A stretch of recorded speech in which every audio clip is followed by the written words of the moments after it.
बहुत दुखी मन से मुझे आपके सामने ये खबर दिखानी पड़ रही है। ये खबर आपको आगे दिखाऊं उससे पहले मैं सभी उन मुसलमान भाइयों से, बहनों से, माँओं से, बेटियों से, इस देश के हर मुसलमान से माफ़ी मांगना चाहती हूँ, क्योंकि अगर हिंदू धर्म होना ये है तो मैं हिंदू नहीं हूँ।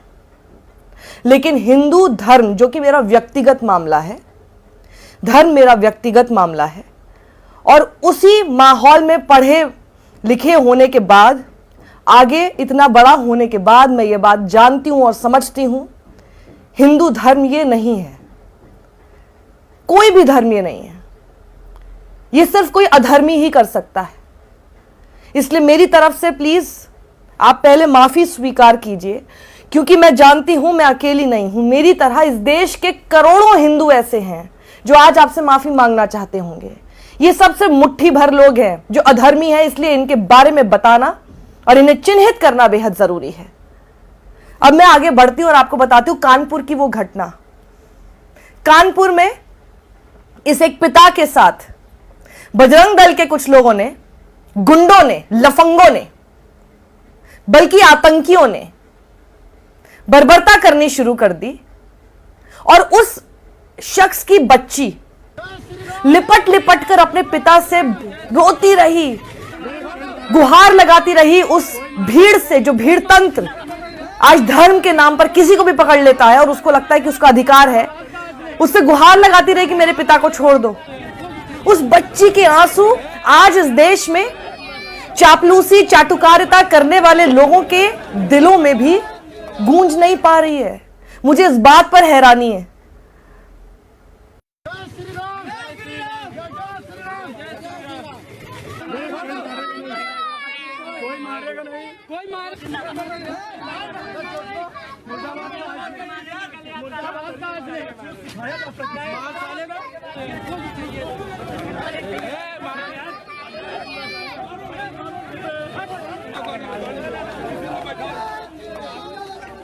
एक न्यू नॉर्मल बना दिया गया है, और उसके बाद जब आप ऐसे ढोंगियों से पूछेंगे तो कहेंगे तो कुछ लोग हैं जो कर रहे हैं, तो कुछ लोग हैं तो आपका धर्म भी तो बर्बाद कर रहे हैं और बदनाम कर रहे हैं, तो क्यों नहीं बोलते हो? किसी को भी आप पकड़ लेंगे, जानबूझकर किया जाता है, जानबूझकर किसी दाढ़ी टोपी वाले मुसलमान को पकड़ा जाता है ताकि वीडियो बना के ये सब लोगों में दिखाया जा सके। एक शख्स को पकड़ के, एक शख्स को दिखा के सब लोगों के अंदर ये मैसेज देने की कोशिश की जा सके कि देखिए तुम्हारे साथ हम ये करेंगे। चुनावों के लिए इस हद तक गिरोगे?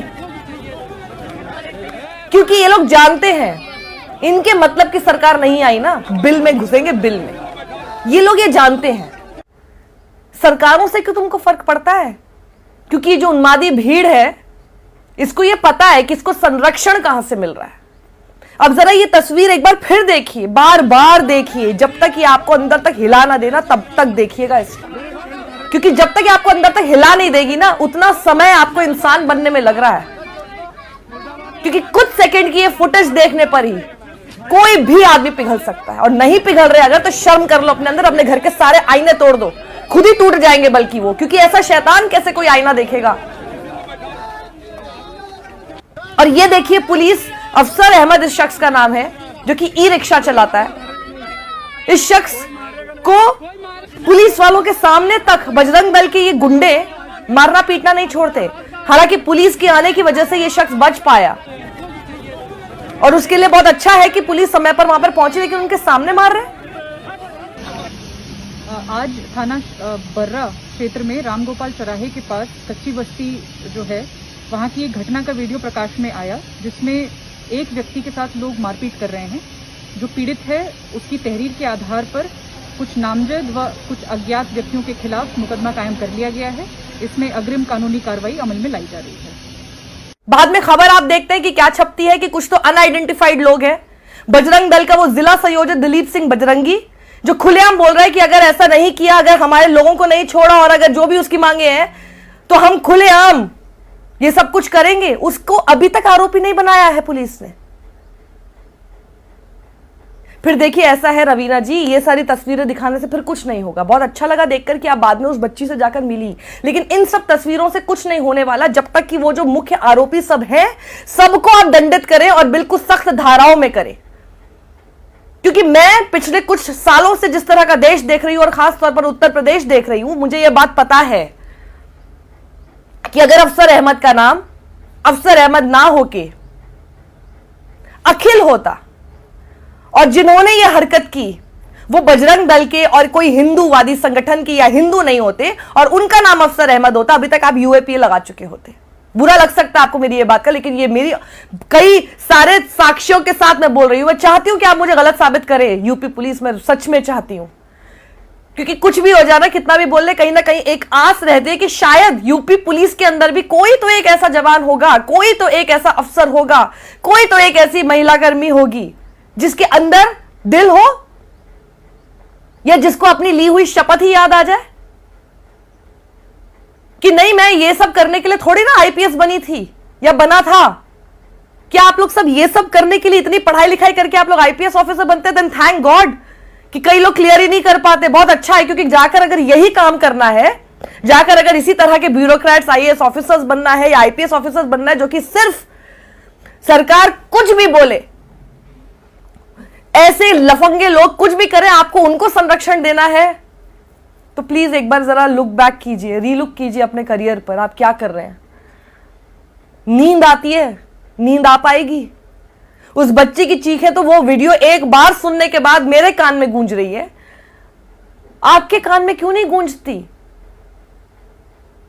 योगी आदित्यनाथ, मेरी अपील आपसे है, क्योंकि मेरे पास और कोई चारा नहीं है, आप सूबे के मुख्यमंत्री हैं, तो मैं कितना भी आपसे उम्मीद ना लगाऊं, उसके बावजूद मुझे आपसे उम्मीद लगानी पड़ती है कि शायद एक दिन आएगा जब आपको लगेगा कि नहीं, आप तो पूरे सूबे के मुख्यमंत्री हैं। हर किसी को बचाना, किसी मासूम के ऊपर जुल्म होने से बचाना आपका कर्तव्य है।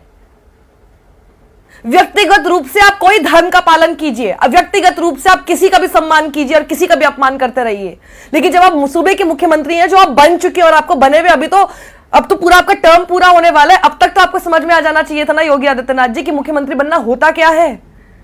With great power comes great responsibility. अपनी पावर की रिस्पॉन्सिबिलिटी तो लेना सीखिए आप। विपक्ष में रह के या सिर्फ सांसद बने रह के इतना फर्क नहीं पड़ेगा जितना कि आप जब मुख्यमंत्री बनते हैं, आप सभी लोगों के मुख्यमंत्री हैं योगी आदित्यनाथ। आप मुझे ना पसंद करें तब भी आप मेरे मुख्यमंत्री हैं, और मैं आप ही से अपील करूंगी।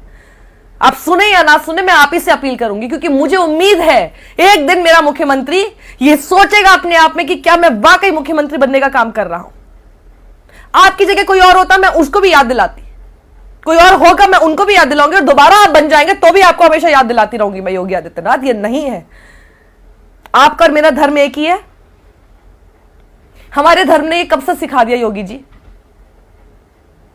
आप तो इतने साल आप तो मठ में रहे हैं, आप बता दीजिए किस भगवान के सामने जब आप मंदिर में जाकर पूजा करते तो हमारा भगवान हमें कहता है कि जाओ जाके जो मासूम है उनकी जाके पिटाई करो, उनके ऊपर अत्याचार करो? आप मुझे कहीं एक जगह पर देख के बता दीजिए योगी जी। आप बता देंगे तो मैं आपसे माफी मांग लूंगी। अपने धर्म की रक्षा करना कतई ये नहीं हो गया कि दूसरे धर्म में ढूंढ ढूंढ के मासूमों को पकड़ो, क्योंकि ये पूरा केस आप ही की पुलिस ने खुद बताया है कि ये पूरा केस वो है ही नहीं जो कि बजरंग दल इसको दिखा रहा है। पुलिस ने जो मामला दर्ज किया है वो ये किया है कि अफसर अहमद और उनकी वो जो उनकी बहन है और उनके जो हिंदू पड़ोसी हैं उनके बीच में पहले से ही वाद विवाद चलता आ रहा है, जिसको लेकर दोनों ही पक्ष पहले भी पुलिस कंप्लेंट कर चुके हैं।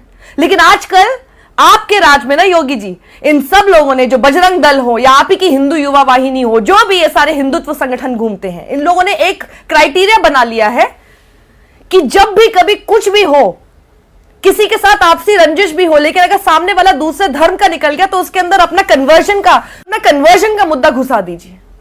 ऐसे आप लॉ एंड ऑर्डर संभालेंगे कि किसी एक धर्म को खुली छूट होगी कानून को अपने हाथ में लेते रहने के लिए? ये नया बना दिया गया है, और इतनी मूर्ख जनता हमारी है कि वो देखकर ना पढ़ती है, ना देखती है, ना समझती है, ना देख रही है कि पैटर्न क्या चला आ रहा है। वो भी हाँ देखा, अच्छा हुआ इनके साथ ये कन्वर्जन कर रहे थे। आपको मूर्ख बनाया जा रहा, आपके सामने पढ़ लिख के क्या कर लिया आपने? क्यों माता पिता का पैसा इतना वेस्ट कर लिया स्कूल जाकर, कॉलेज जाकर, जब करना आपको यही है कि आपको उन सारे वीडियोस में देखकर बहुत खुश होना, हाँ जरूर ये कन्वर्जन कर रहा था। उसके तह तक जाते हैं आप? एक पैटर्न फॉलो हो रहा है। यही पैटर्न किसी और धर्म के खिलाफ आपने देखा है कि फॉलो हो रहा है, और तब भी आप चुप बैठे हुए हैं। और आपको लगता है प्रभु श्री राम वास करेंगे आपके घर में? कितने मंदिर बना लो ना, नहीं करेंगे। कितने मंदिर बना लो। मुझे तो बल्कि आश्चर्य इस बात पर है, और मुझे तो बल्कि ऐसा लगता है कि हो सकता है श्री राम कब के इस देश से ही जा चुके हों, उन्हें नहीं रहना इस माहौल में। ना श्री राम ये है, ना श्री हनुमान ये है, ना श्री कृष्ण जिन्होंने आपको भगवत गीता का जो पाठ पढ़ाया था वो ये है। उसके बाद इनकी हिम्मत देख लीजिए, पुलिस स्टेशन के बाहर जाके जय श्री राम करके, बस और कुछ है नहीं। हर चीज का एक ही डिफेंस है इनके पास, जय श्री राम बोल दो, सामने वाले की हिम्मत ना हो आपको कुछ करने के लिए। अपने धर्म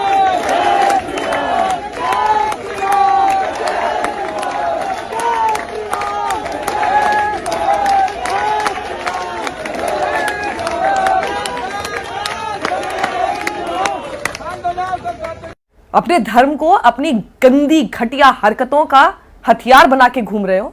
हमारे धर्म को, हमारे भगवान को अपराधियों को बचाने के लिए इस्तेमाल करते हो। जय श्री राम बोलोगे? किस हक से जय श्री राम बोल रहे हो? खबरदार जो बोला। उसके बाद रैलियां निकाल रहे हैं। कोई काम नहीं है तुम लोगों के पास? घर में बैठ के थोड़ा पूजा पाठ भजन ही कर लो इस उम्र में, जो अपराधियों को बचाने निकले हो। पर पूजा पाठ करने से ना कोई फायदा नहीं होगा जब हरकतें ये करनी है तो। इतनी बद्दुआएं लगेंगी, इतनी बद्दुआएं लगेंगी ना, किसी को इतना मत सताइए, किसी को इतना मत सताइए। उसके पास तुमको बद्दुआ देने के लिए कुछ नहीं होगा। ऐसे आदमी की बद्दुआ ना पीढ़ी दर पीढ़ी लगती है, ये याद रखिएगा। मेरी सबसे अपील है, ऐसा कोई भी शख्स जिसको लगता है कि ये देखकर घिन आ रही है ऐसे लोगों से, इन लफंगों को देखकर, इन आतंकियों को देखकर घिन आ रही है, बोलिए। चुप रहने से कुछ नहीं होगा, क्योंकि जितना आप चुप रहेंगे उतना आप ऐसे माहौल को न्यू नॉर्मल बना देंगे। और कल को यह याद रखिएगा, अगर पुलिस को आपने यह आदत डाल दी है, अपने मुख्यमंत्री, अपने नेताओं को आपने यह आदत डाल दी है, तो कल को ये तो तब एक्शन नहीं हो रहा है ना जब विक्टिम मुसलमान है। कल को आप हिंदू, करने वाला हिंदू, सोच लीजिए किसका पक्ष लेगी पुलिस? किसी का नहीं लेगी। इतना हिंदू हिंदू करोगे, कल को खुद ही फंसोगे।